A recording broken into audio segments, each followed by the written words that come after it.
नाती सब उत्पाती रहे। हाथ बचाल कहीं का उत्पाती कैसे थे? हाँ। बाबा दक्ष की यज्ञ में बवाल करवाए थे ठीक। और नाती यहाँ जनकपुर में बवाल मचाए हैं। हाँ। बाबा वहाँ बवाल मचाए रहे ठीक। तो बाबा की दाढ़ी उखाड़ी गिरा है हाँ। और नाती हन बवाल मचाए है, तो नाती के साथ एक तुम चक्कर में न रहो, तुम्हारी क्षमता नहीं है बेटा। वाली है क्या हुई? हाँ।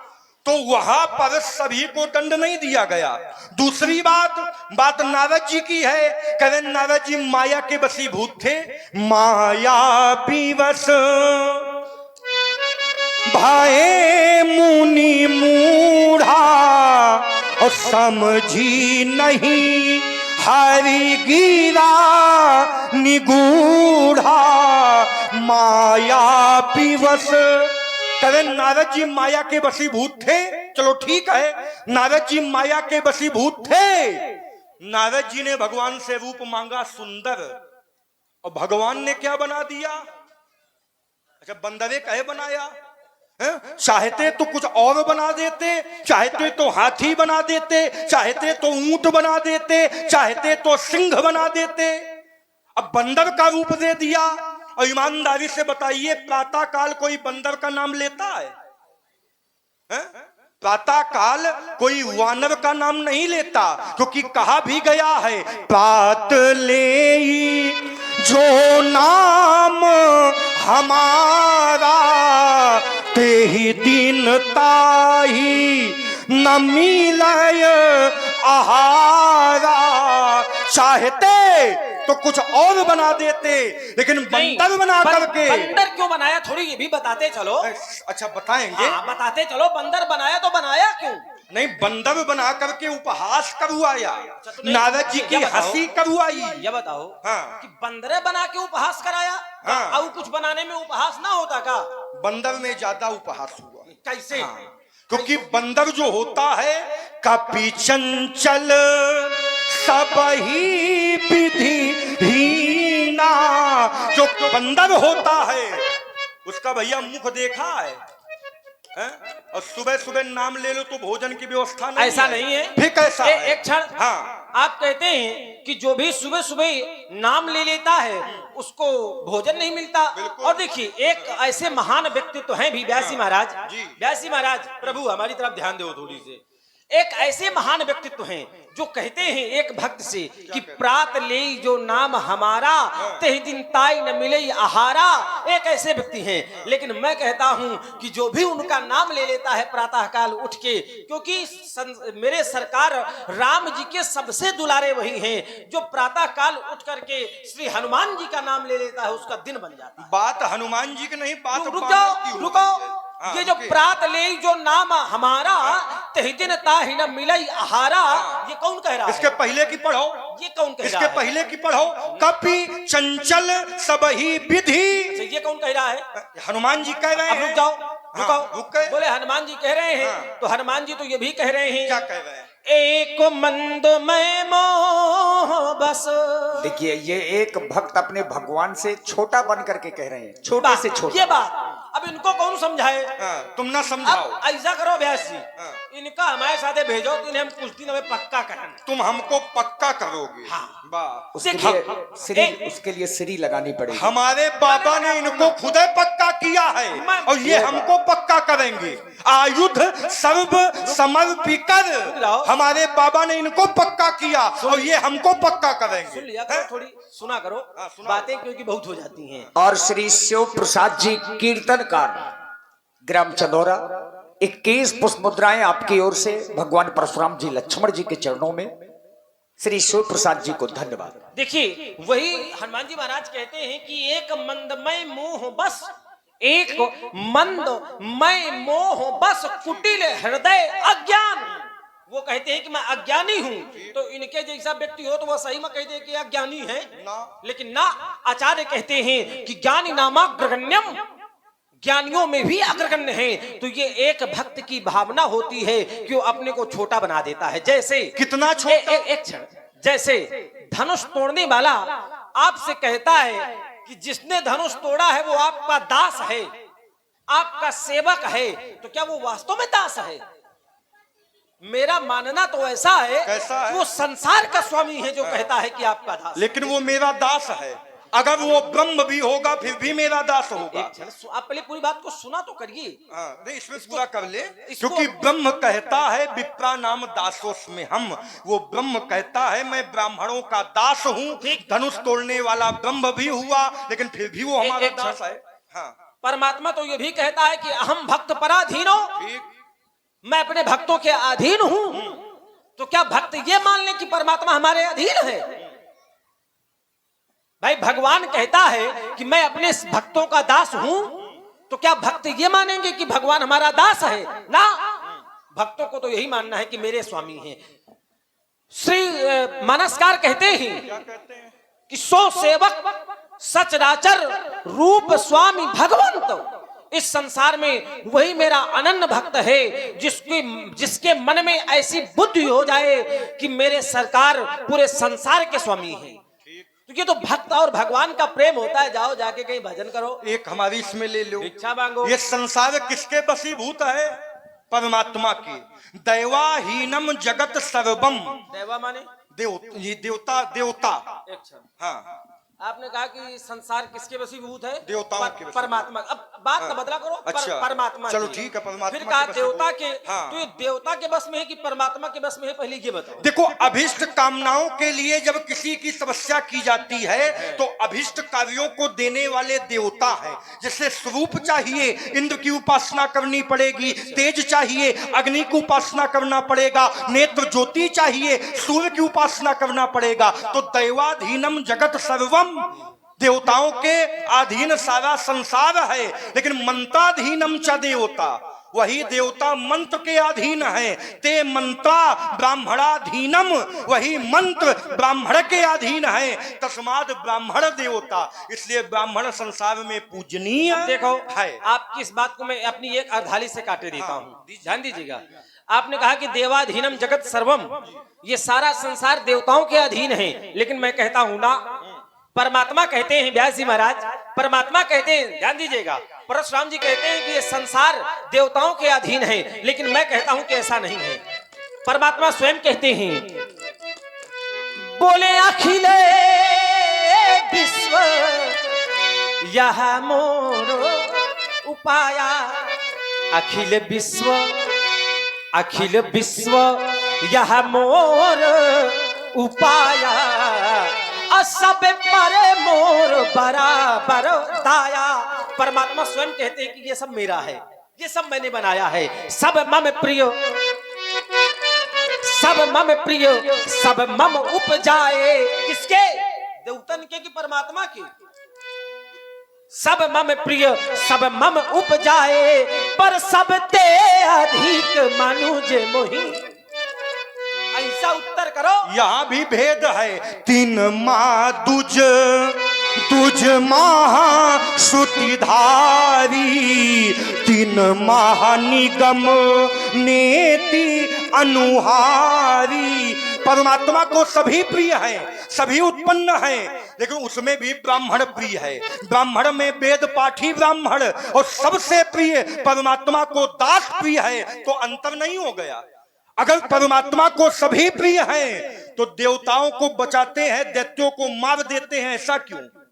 जब सभी प्रिय हैं तो देवताओं की भी रक्षा करें और दैत्यों की भी रक्षा करें। एक को बचाते हैं, एक को मारते हैं, एक को उबारते हैं, एक को नष्ट कर देते हैं, तो समदर्शिता कैसी? फिर यहाँ समस्या उत्पन्न हो जाएगी। आपने देखिए, यद्यपि कुछ बातें मैं आपकी सुन पाया, तो बोले एक को बचाते हैं, एक को मारते हैं, तो समदर्शिता कैसे?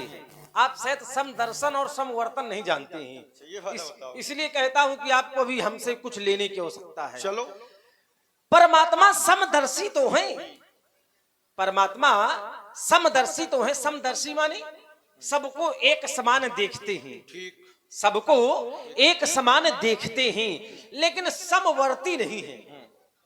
सबको एक समान देखते तो हैं, लेकिन व्यवहार सबके साथ एक जैसा नहीं करते हैं। जैसे आचार्य कहते हैं कि एक पिता के कई पुत्र होते हैं। कोई पंडित है, कोई ज्ञानी है, कोई तपस्वी है, कोई वीर है, कोई योद्धा है, बहुत पुत्र हैं। पिता को सभी पुत्र प्रिय हैं, लेकिन सबसे ज्यादा व्यवहार सम नहीं है। सब प्रिय हैं, सब मम प्रिय, सब प्रिय हैं, लेकिन जब व्यवहार की बात आएगी तो पिता को वही पुत्र सबसे ज्यादा प्रिय होता है जो पिता का सेवक होता है। ध्यान दीजिएगा, पिता को वही पुत्र सबसे ज्यादा प्रिय होगा जो पिता का सेवक होता है। उसी प्रकार परमात्मा कहते हैं कि प्रिय तो सभी है, क्योंकि सब मेरे उत्पन्न किए हुए हैं, लेकिन इनमें भी भेद है। ज्यादा प्रिय मुझको मेरा सेवक है। क्यों? सेवक से भी अधिक मुझको मेरा दास प्रिय है। क्यों? क्योंकि उस दास को मेरे अलावा किसी का भरोसा नहीं है, किसी से कोई आस नहीं है।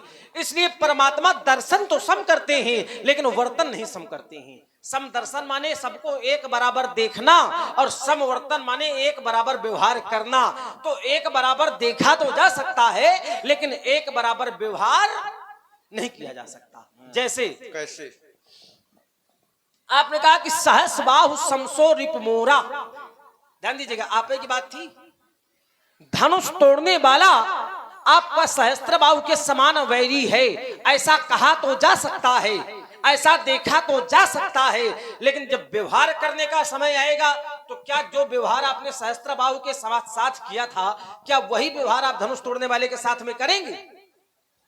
विचार करिए। जो व्यवहार परशुराम जी ने सहस्त्रबाहु अर्जुन के साथ में किया था, क्या वही व्यवहार परशुराम जी महाराज धनुष तोड़ने वाले के साथ में कर पाएंगे? उत्तर मिला नहीं। कैसे? क्योंकि सम दर्शन तो हो सकता है, सम दर्शन हो सकता है, लेकिन समवर्तन नहीं हो सकता है। यही अंतर है। जब कार्य एक से है तो क्या दंड एक सा नहीं होगा? कार्य एक से जैसे, क्योंकि शास्त्र कहते हैं गीता गंगा च गायत्री गोविंदम गुरुस्तथा एतानि कृत पापानि समम पापम विधीयते। गीता का अपराध करने वाला, गंगा का अपराध करने वाला, गाय का अपराध करने वाला, गायत्री का अपराध करने वाला, गोविंद का अपराध करने वाला, समम पापम विधीयते, ये एक समान के अपराधी होते हैं। सहस्त्राबाहु ने गाय का अपराध किया था, हमारे आश्रम से बलात् गाय का अपहरण किया था, और धनुष तोड़ने वाले ने गुरुदेव का अपराध किया है, तो क्या व्यवहार सम नहीं होगा? बात अभी बनी नहीं। बनी नहीं ना, ना, ना। तो कैसे बनेगी बात? आप कहते हैं कि सहस्त्रबाहु ने गाय का अपराध किया था, मान लिया जाएगा, ठीक, लेकिन धनुष तोड़ने वाले ने गुरु का अपराध किया है, ये नहीं बात बनेगी। कैसे नहीं बनेगी? ना, इसलिए नहीं बनेगी क्योंकि धनुष तोड़ने वाले ने गुरु के सम्मान के लिए धनुष को तोड़ा तो है, लेकिन गुरु का अपमान नहीं किया है। अच्छा, इस पर सुधार करने नहीं तो महाराज आप ऐसा करो, हाँ, समाज ना मेरी मानेगी ना आपकी मानेगी, ठीक, समाज शास्त्र की मानेगी। आपका हमारा झगड़ा शास्त्र का है, बिल्कुल। आपका हमारा विवाद शास्त्र का है, बिल्कुल। तो आप शास्त्र से इस बात को प्रमाणित कर दो कि धनुष तोड़ने वाले ने गुरु का अपमान किया है, मैं हाथ उठा करके स्वीकार कर लूंगा। अच्छा, लेकिन आप शास्त्र से इस बात को प्रमाणित कर दो कि धनुष तोड़ने वाले ने धनुष को तोड़ करके गुरु का अपमान किया है। अच्छा, धनुष तोड़ने वाले ने धनुष को तोड़ा है तो तोड़कर कहां फेंका है? पृथ्वी में। पृथ्वी में। तो धनुष को पृथ्वी में क्यों फेंका? देखो, पृथ्वी में धनुष को तोड़कर फेंक दिया, ये क्या अपमान नहीं है? जिस धनुष की पूजा होती रही हो, जिस धनुष की आरती होती रही हो, जिस धनुष की अर्चन बंदन होता रहा हो, जब काम निकल गया को तोड़कर धरती में फेंकवा दिया, क्या अपराध नहीं है? अगर धनुष को तोड़वाया था तो क्या मिथिला में ऐसी कोई नदी नहीं थी जहां इसका विसर्जन करवा दिया गया होता? अगर धनुष को तोड़वाया था तो ऐसा कोई स्थान नहीं था जहां रखवा दिया गया होता? न विसर्जित करवाया न रखवाया, तो क्या अपमान नहीं है? ना, कैसे ना? अपमान नहीं। देखिए, कैसे? आपने फिर बात को घुमाने का प्रयास किया। बताएं। आपने कहा कि धनुष का टूटना गुरु का अपमान है, तो मैंने सीधे सीधे कही थी बात, बड़ी स्पष्ट बात मैंने कही थी कि ये समाज मेरी नहीं मानेगी, आपकी नहीं मानेगी, शास्त्र की मानेगी। आप शास्त्र से कोई चौपाई, श्लोक, दोहा, सोरठा कुछ पढ़ते हैं जिससे ये प्रमाणित हो जाता कि धनुष तोड़ने वाले ने धनुष को तोड़ के गुरु का अपमान किया है, अपमान किया है, तो मैं आपकी बात को स्वीकार कर लेता। अच्छा, आप प्रमाणित कैसे कर रहे हैं? बोले धरती पर फेंक दिया, ये अपमान नहीं है। ना, कैसे नहीं है? अगर ये भोले बाबा का अपमान होता तो फिर संसार धनुष तोड़ने वाले की आरती ना करता। अच्छा, विचार करिए, अगर ये भोले बाबा का अपमान होता तो महाराज जनक स्वयं भोले बाबा के भक्त हैं, याज्ञवल्क्य, सदानंद जैसे बड़े बड़े मुनि महात्मा यहाँ उपस्थित थे, समाज में कोई भी व्यक्ति खड़े होकर के ये कह देता कि धनुष को पृथ्वी पर फेंकना ये अपमान है भगवान शंकर का, तो मैं स्वीकार कर लेता, लेकिन आपके कहने से कोई बात नहीं मानी जाएगी। ये समाज ना आपके कहने से कोई बात मान लेगी ना मेरे कहने से मानेगी, लेकिन जो सत्यता है, जो शास्त्रोचित है, वो बात मानेगी। ये बार एक क्षण, आप अगर शास्त्रोचित बात कह देंगे कि धनुष तोड़ने वाले ने धनुष को तोड़ के इस तरह से गुरु का अपमान किया है, तो बात मानी जाएगी, स्वीकार कर ली जाएगी। अच्छा, आरती करने से ये सिद्ध हो जाएगा कि धनुष तोड़ने वाले का अपराध नहीं है? हो सकता है, हो सकता है। हाँ? तो सबने आरती किया, हाँ। तुमने आरती कहे नहीं किया? अरे मैंने क्या क्या किया आप तो ये जानते ही नहीं है। नहीं नहीं, आरती क्यों नहीं किया? जो जो किया उसको छोड़ो, करही आरती पूर्व नर नारी, यहाँ के सभी नारियों ने, पुरुषों ने आरती किया, और लक्ष्मण धनुष तोड़ने वाले का पक्षधर बना है, इसने आरती क्यों नहीं की? अब रुक जाओ, रुक गए। धनुष तोड़ने वाले की आरती सबने की, हाँ। लेकिन लक्ष्मण ने नहीं की। नहीं कारण क्योंकि लक्ष्मण धनुष तोड़ने वाले को मानता क्या है? तो लक्ष्मण स्वयं कहता है कि गुरु पितुमातु न जानो काहू, कहूं स्वभाव नाथ पति आहू, मोरे सबही एक तुम स्वामी, दीन बंधु और अंतर्यामी। लक्ष्मण के सर्वस्व है धनुष तोड़ने वाले। तो जरूरी नहीं है कि परशुराम जी सही हम सबका दिखावे खातिर आरती करें। आपातकालीन द्वार नहीं, आपातकालीन द्वार मानो या कुछ भी मानो, निकलना अनिवार्य होता है। अच्छा। अब वो हम कर रहे हैं, ठीक। जरूरी ये नहीं होता कि सबको दिखा करके ही, क्योंकि ये सब कर रहे हैं तो ये सदैव नहीं करते, लेकिन लक्ष्मण सदैव करता है। लक्ष्मण जैसे अब हम कह दे कि एक चौपाई छंद सोवठा दो, लक्ष्मण ने कभी आरती की हो? एक चौपाई, एक छंद, एक सोवठा, एक दोहा, एक श्लोक हो कि लक्ष्मण ने आरती की है धनुष तोड़ने वाले की? हो गई बात। हाँ, चलिए, आप कहते हैं कि ऐसा कोई प्रमाण दो जिससे ये प्रमाणित हो जाए कि लक्ष्मण ने राम जी की आरती की हो। अच्छा, मेरी बात को आप समझिए। आचार्य कहते हैं कि पारहिते निज हित पति जानी, और लक्ष्मण राम चरण रति मानी। लक्ष्मण ने राम जी के चरणों से प्रेम अपना स्वीकार किया है। क्यों? क्योंकि लक्ष्मण ने राम जी को अपना हित पति जान लिया है। लक्ष्मण के लिए जैसे जब प्रातः काल सूर्य का उदय हुआ जी, तो राम जी ने कहा कि लक्ष्मण सूर्य का उदय हुआ है, इनको प्रणाम करो। तो लक्ष्मण ने, हमने सूर्य को प्रणाम नहीं किया ना, हमने तो प्रभु श्री राम जी को प्रणाम किया। क्यों? क्योंकि हमारा मानना ऐसा है कि ये एक सूर्य संसार को प्रकाश देता है, लेकिन मेरे सरकार तो ऐसे हजारों सूर्यों को प्रकाश देते हैं। आचार्य कहते हैं कि जगत प्रकाशक रामू, अब मायाधीश ज्ञान गुण धामू। जाओ, मैं चक्कर में ना पढ़ो। अच्छा। नहीं, मैं चक्कर में पढ़ोगे तो तुम पढ़े रहोगे। अच्छा। जाके भजन करो। भजन करें, ये भजने का वजन दिख रहा है। जो ये वजन है, ये भजन का वजन है। नहीं, भजन का वजन नहीं है। कहे का वजन है। निःशुल्क वाला हाथ बचाल, कहीं का निःशुल्क वाला न कहना। हाँ, कहे निःशुल्क वाला। फिर ये उतने समय कह रहे थे कि हमारे लिए दूध की व्यवस्था करवाओ भाई। तुम दूध का ऊध न लगाओ, ये निःशुल्क वाला है। महाराज जाके भिक्षा मांगो, अच्छा, पूजा पाठ करो, हमारे चक्कर में ना पड़ो। एक बात बताए, ना सीधे ब्राह्मण है ना सीधा वाले ब्राह्मण है। भिक्षा मांगने वाला काम हमारा नहीं है। अपने गुरु विश्वामित्र से पूछो, वो भिक्षा मांग सकते हैं, लेकिन परशुराम भिक्षा नहीं मांगता।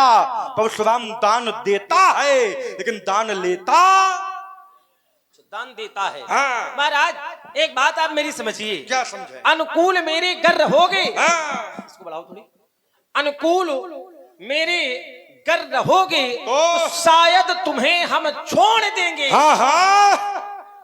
प्रतिकूल बोलोगे कर मुनि तो फिर नस नस तुम्हारी। नस तोड़ेंगे। ये नस तोड़, शिव भक्तों की नसें तोड़ी जाती है।